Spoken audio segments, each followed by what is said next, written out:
felt like the book of The Secret Garden was rooted primarily in class differences.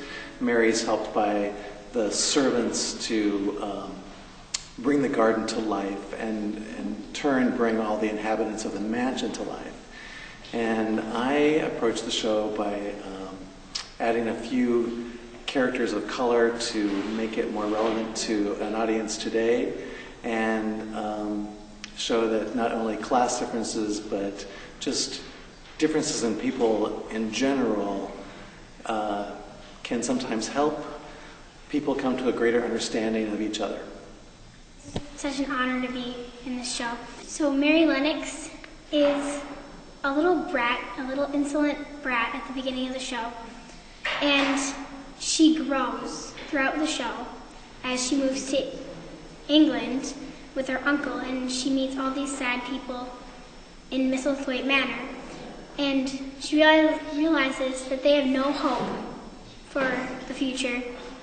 And as she finds the secret garden, she understands how to love and how to bring hope to the people around her.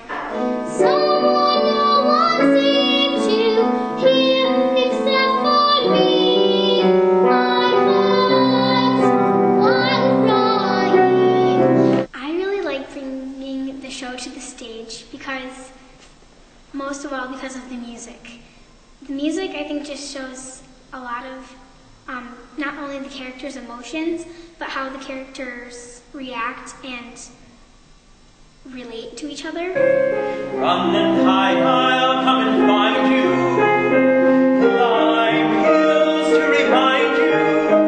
I love you, my boy, at my side. So what we're trying to do is add in some flavors that make our sound a little bit more regional and ethnic sounding than perhaps a full Broadway orchestra would sound.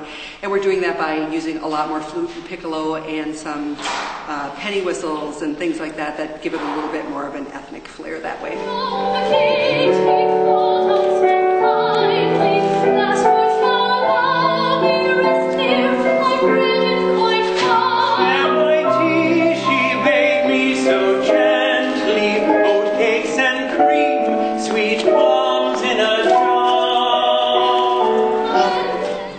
The difference between working with many child actors and just a few in a show is that when you're in a show with just a few child actors, then you kind of get to connect with them more and kind of builds a better relationship between you two because you're like the same age and you have a lot of things in common.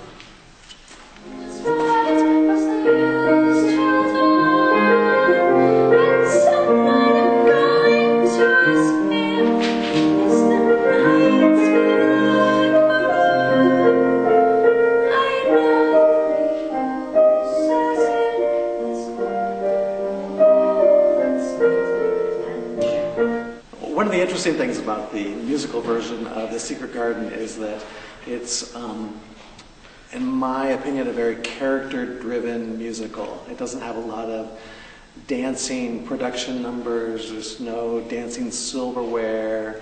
There's not a bunch of adorable orphans singing about a hard-knock life. We only have one adorable orphan.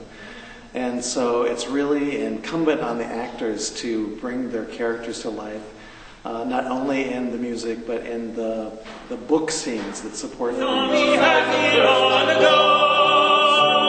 How can I now forget that once I had to leave?